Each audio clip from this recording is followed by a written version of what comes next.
Have you ever realized that silence doesn't always mean defeat? Sometimes it's the quiet before a lesson life writes in its own handwriting. I learned that the hard way through people I loved, trusted, and raised myself. Thank you for listening tonight. Before I begin, if you don't mind, could you tell me where you're joining from? And what time is it where you are? I just like to imagine who's sitting quietly on the other side of this story. Because tonight, I'm going to tell you how I lost everything I built, and how I found myself again in the most unexpected way. My name is Helen McKenzie, and this is the story of how my own son told me I was too old for business, and how the world made sure he learned what wisdom really means. When I think back now, it almost feels like another life. There was a time when my mornings started with phone calls, client reports, and endless coffee cups.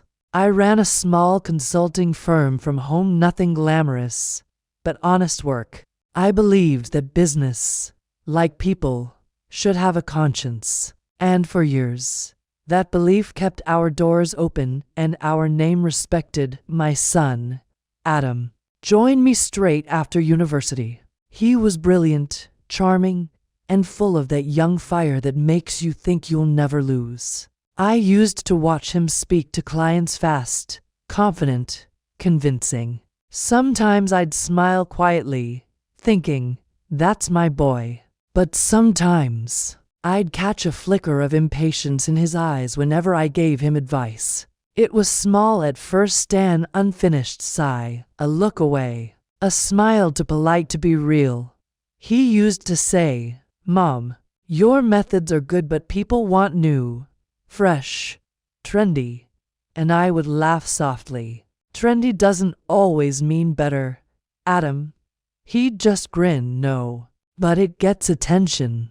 That difference between meaning and attention, it became the first crack between us. Then came the day I'll never forget. A client dinner. Adam insisted I come along, said they wanted to meet the brains behind the company's foundation. I wore my best gray suit, simple pearl earrings, and that soft lavender perfume I used to love. The evening started well. I smiled, answered questions, told stories about how the company began in our garage.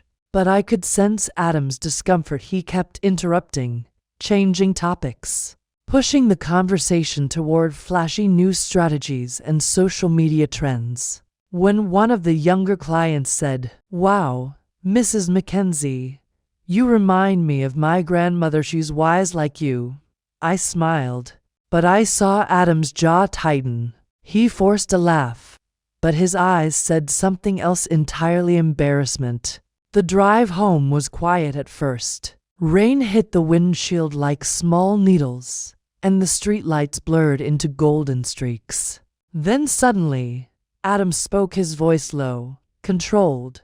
"Mom, maybe it's time you step back a little."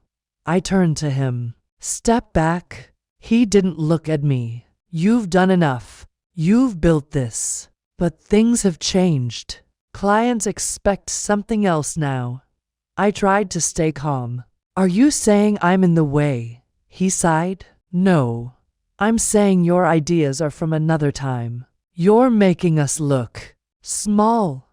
Those words, "you're making us look small," they stayed in my chest like a splinter. I couldn't pull out. By the time we reached home, I wasn't angry, just empty. He walked ahead, talking about expansion, investors, numbers. I followed quietly, watching the home we built together. The photos on the wall, our laughter frozen in better times. That night, I didn't sleep. At dawn, I made coffee for both of us like always. He came into the kitchen, checking emails. I said, "If you think I'm holding you back, Adam, I'll step aside." He didn't argue. He just nodded, like it was a business decision, nothing more. Then he said softly, "It's for the best, Mom." That was the moment I realized my son had stopped seeing me as his mother. He saw me as an outdated employee. A week later, I left the office quietly. I handed him the keys, the files, the passwords. He said he'd call me to consult on a few projects, but the calls never came. Days turned into weeks.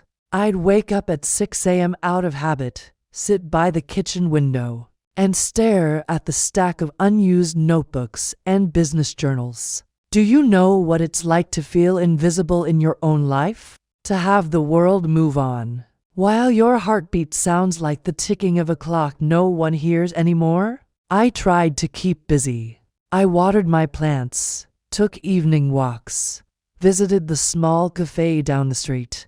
That's where I met Lydia Brooks again, a woman who used to work with me years ago, before she started her own bakery. She noticed me sitting alone one afternoon, recognized me immediately, and said, "Helen, is that you?" Her smile was real. We sat for hours, talking about old days, about life after work, about feeling left behind. When I told her what happened with Adam, she shook her head. "He doesn't understand yet. Experience is like a lighthouse. You only realize its value when the storm hits." Her words lingered. That night, for the first time in months, I opened my old files, checked my notes, and scribbled a few new ideas. Not for money, not for anyone's approval, just to remember who I was. A few months passed. Adam's company grew fast. New clients, flashy campaigns, awards. I saw his face in a magazine once, smiling beside the words "Modern Leadership." I cut out the page quietly and placed it in my drawer. Not out of pride, out of pain I couldn't name.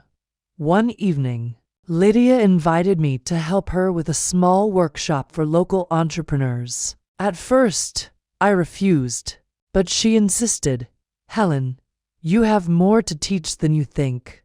So I went. Just a small community hall, folding chairs, cheap coffee, eager faces. When I spoke about running a business with integrity and patience, people listened, really listened. Afterward, a young woman came to me and said, "My father used to say the same thing. I wish he were alive to hear you today." That night, I walked home under the streetlights, feeling something I hadn't felt in a long time: purpose. Then one morning, as I poured my tea, the phone rang. The voice on the other end was familiar. "Mrs. McKenzie, this is Clara James. We used to work with Adam's firm. Are you still consulting privately?" I hesitated. "A little." "Why?" She sighed. "We miss your kind of thinking. The new direction feels hollow. We'd love your opinion." After I hung up, I sat there for a long moment. My hands trembled slightly. Not from fear, but from something that felt like quiet justice knocking at my door. That was how it began again. One client, then two, then five.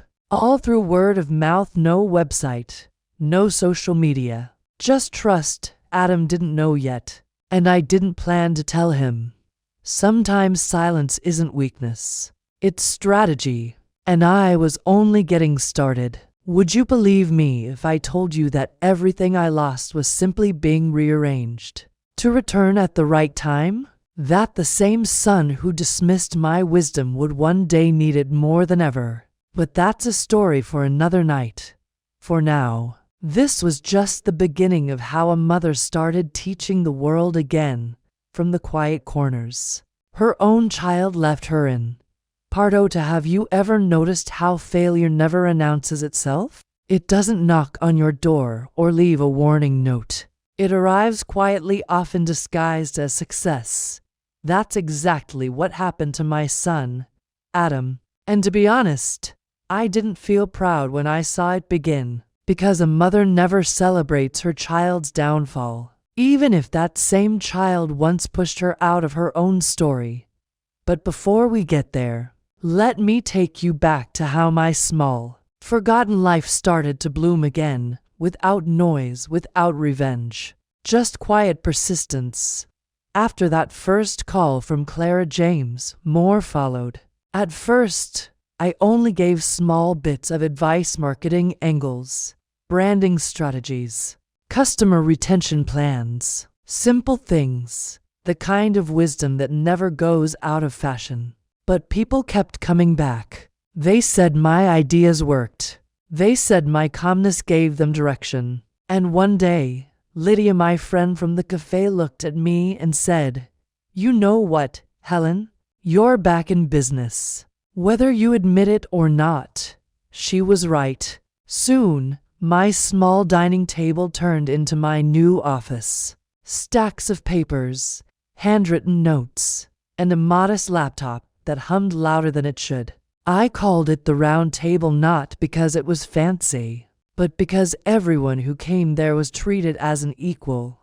I didn't want a company this time. I wanted a community. Every week, I met small business owners, students, single mothers trying to start something of their own. We shared tea, laughter, sometimes tears.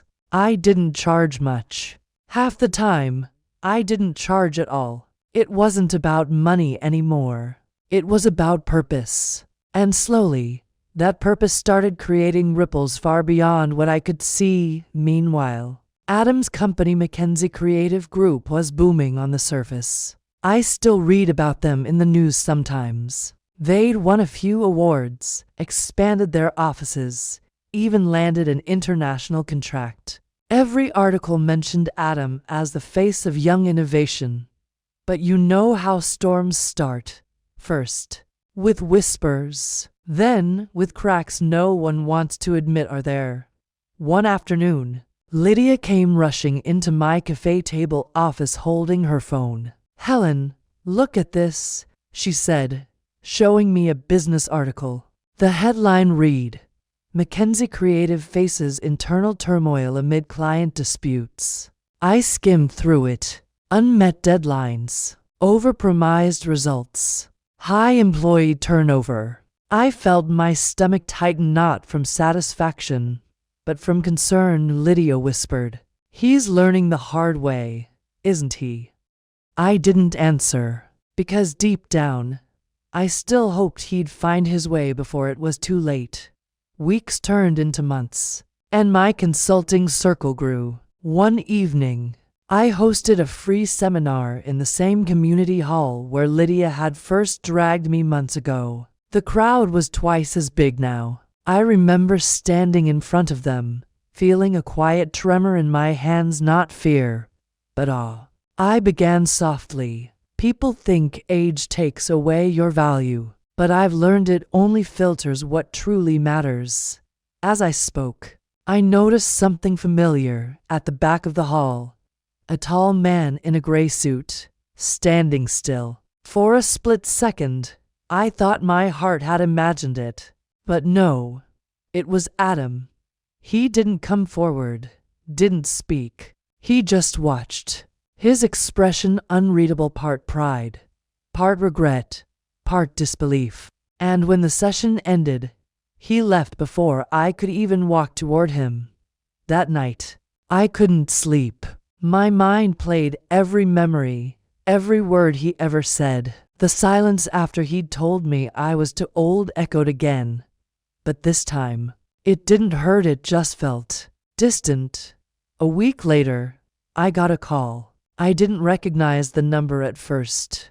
"Mom?" That voice, I hadn't heard it in so long that for a moment, I thought I was dreaming. "Adam?" He paused. His voice was softer than I remembered. I saw your session last week. You were incredible." I smiled faintly. "You didn't even say hello." "I didn't know how," he admitted. "You looked so confident." I didn't want to interrupt.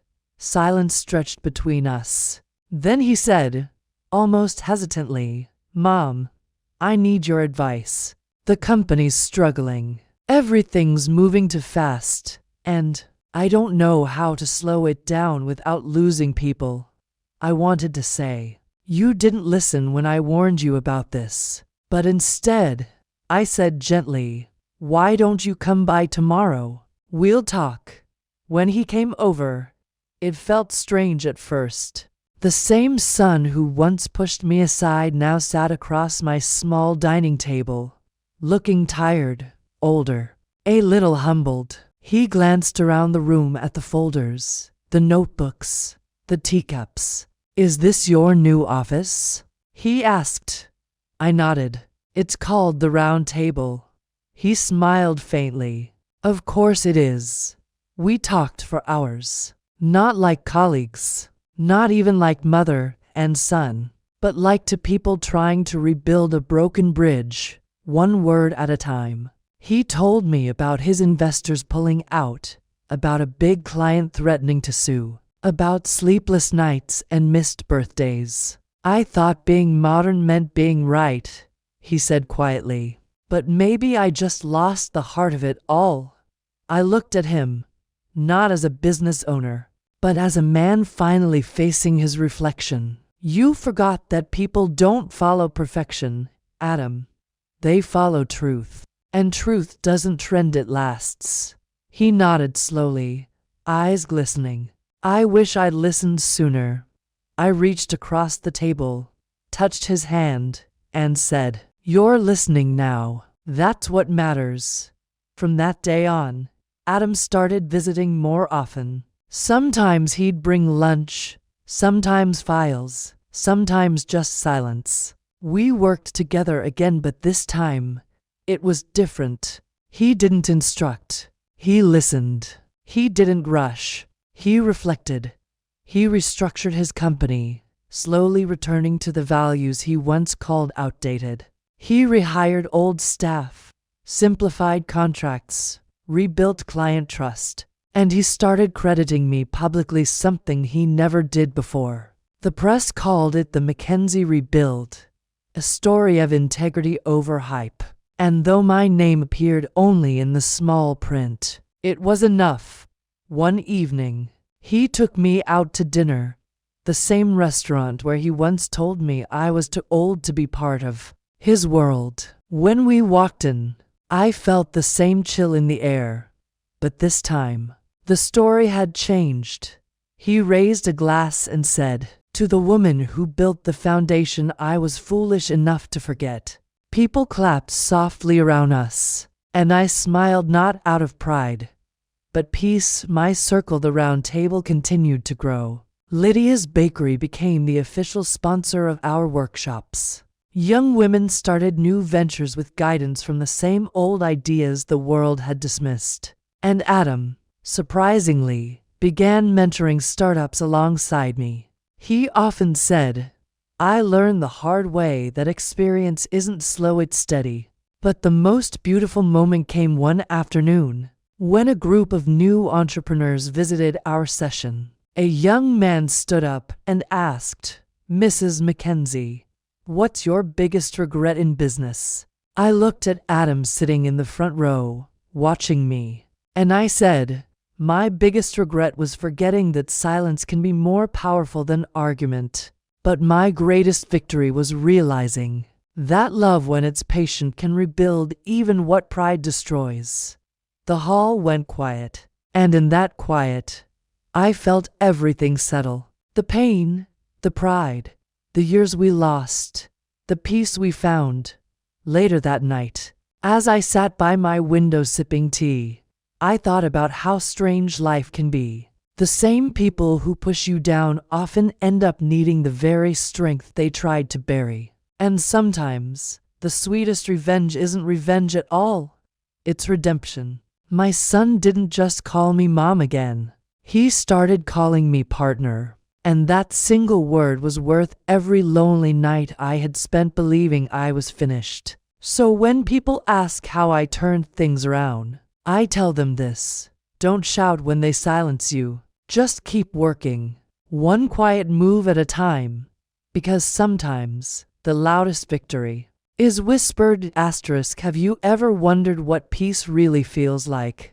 Not the kind you fake for others, but the kind that sits quietly inside you and simply exists. For years, I mistook silence for peace. But now, As I sit by my window every morning watching the sunrise spill over my garden, I realize something new. Silence isn't peace. Acceptance is. Before I begin, I just want to thank you. Yes, you, for being here again tonight, listening to another story of mine. It means more than you think. If it's not too much to ask, would you mind sharing where you're joining from and what time it is where you are? I always find it comforting to imagine the many small lights glowing across the world. People listening quietly in their own corners, maybe holding a cup of tea, maybe fighting their own battles. So, let me tell you how peace finally came home to me after Adam and I rebuilt his company's foundation. Things slowly began to take a different rhythm. No sudden miracles, no grand wins, just slow, honest work. We made it a point to have breakfast together every Monday morning. At first, our talks were all business, marketing, finances, expansion plans. But soon, those meetings turned softer, more personal. He started asking about my old recipes again, the ones he once mocked for being too simple. And sometimes, when we finished our work, we'd just sit quietly, watching people walk past the cafe window where it had all begun. Lydia would wave at us from behind the counter, her smile still carrying that spark that never aged. Her bakery had expanded too. She had 2 new branches now, and a small corner inside one of them where she displayed roundtable stories, short handwritten notes from people who had attended our workshops. Some thanked me for helping them start over. Some thanked Adam for teaching them to believe again. But the truth was, they were the ones who healed us. One morning, as Adam and I reviewed client proposals, I noticed something unusual in his tone. Calmness. The urgency that used to live in his voice was gone. He didn't interrupt me, didn't correct or dominate the conversation. He listened.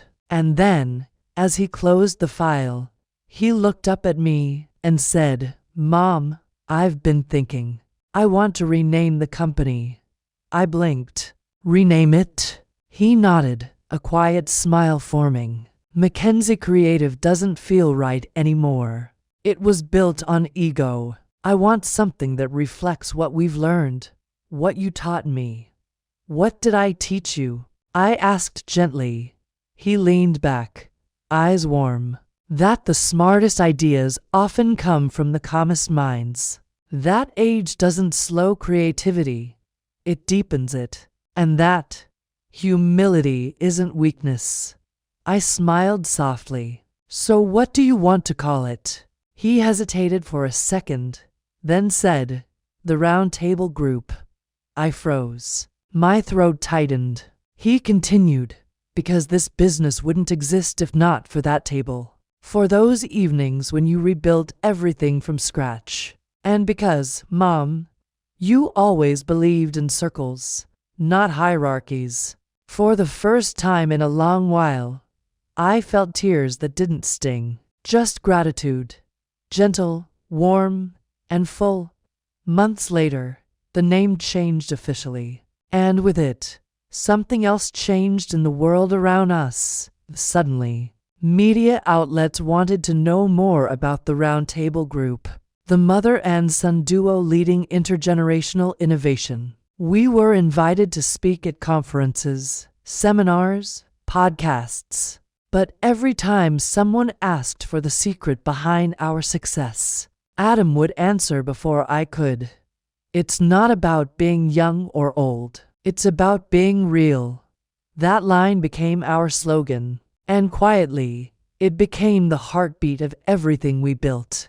But success has a strange way of testing you, even after you think you've learned your lesson. A few months later, we got an offer from a large global firm to buy out our company. The amount was more than I could have imagined in my entire life. Adam was torn.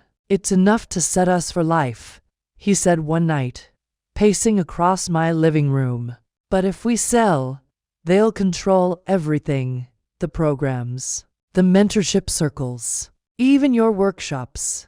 I watched him in silence for a while, then said softly, "Do you remember what you told me when you renamed the company?" He paused. "That it's about being real.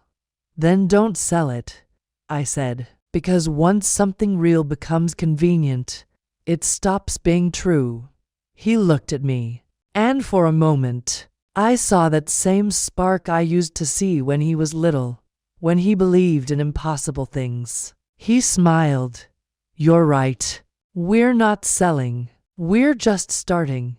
And that's how the Round Table Foundation was born, our nonprofit wing, built to train young people, single mothers, and retirees in creative entrepreneurship. Adam handled operations. I focused on mentorship. And Lydia, of course, handled snacks. Our first training session was held in the old community hall again. The same hall where I had once spoken to 15 people on a borrowed microphone. This time, there were over 100. The chairs were filled. The walls were decorated with messages like "Every age has a voice and you're never too late to begin." When I walked on stage, the applause was overwhelming. Not because I was famous, but because people saw themselves in me. In every wrinkle, every hesitation, every quiet victory. I looked out at the crowd and said, "Once upon a time, someone told me I was too old to matter. But age doesn't silence you. Doubt does. And the moment you stop doubting yourself, the world starts listening again." At the back of the hall, I noticed a familiar figure. Clara James, the woman whose single phone call had started all this. After the event, she came up to me, smiling. "Do you know I tell your story to my students?" she said. "You're the proof that wisdom never expires." I hugged her tightly. "And you're the reason I found it again."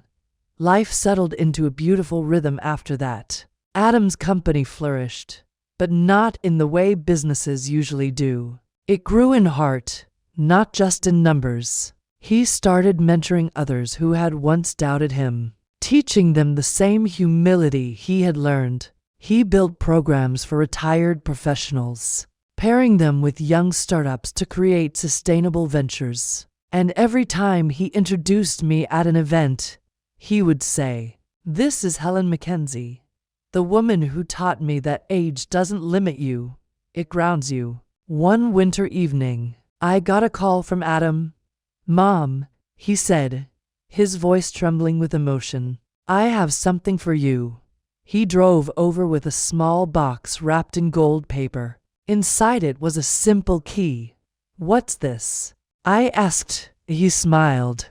"Go see for yourself."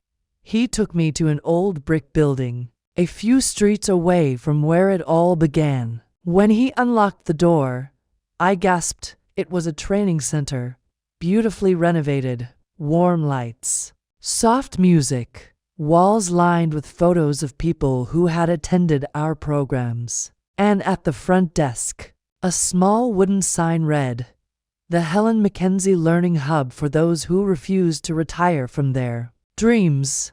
I felt my heart swell in my chest. I turned to Adam, my eyes wet.